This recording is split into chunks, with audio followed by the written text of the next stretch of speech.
নমস্কার। আমি আজকে একটু কিডনি স্টোন সম্পর্কে বলি। বিভিন্ন খনিজ পদার্থ ও লবণ জমে শক্ত পাথরের মতো তৈরি হলে তখন আমরা স্টোন বলি। এটা কিডনিতে জমা হয়। বিভিন্ন কারণে থাকতে পারে।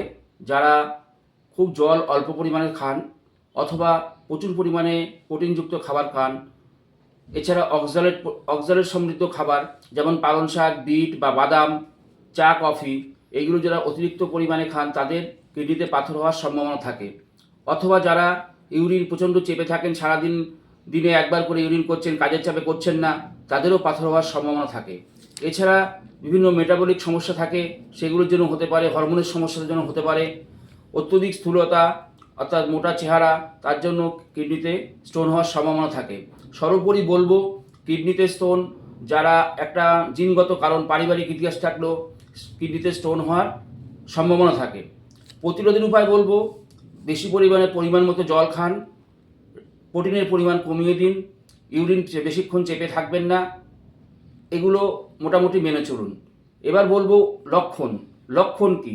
লক্ষণ হয় আমাদের কোমরের একটু উপরে, পিঠের দুদিকে ব্যথা হতে পারে, তলপেটে ব্যথা হতে পারে, সঙ্গে যখন তীব্র আকার ধারণ করে তলপেট থেকে পুরুষদের স্ক্রোটাম অথবা মেয়েদের ভ্যাজাইনা পর্যন্ত ব্যথা ছড়িয়ে পড়ে, কুস্কিতে ব্যথা হতে পারে, জ্বরের সঙ্গে ইনফেকশন থাকতে পারে, এছাড়া ইউরিনে জ্বালা, ইউরিন করতে অসুবিধা, ঘন ঘন ইউরিন করতে হয়, ইউরিন করতে ব্যথা অনুভব হয়।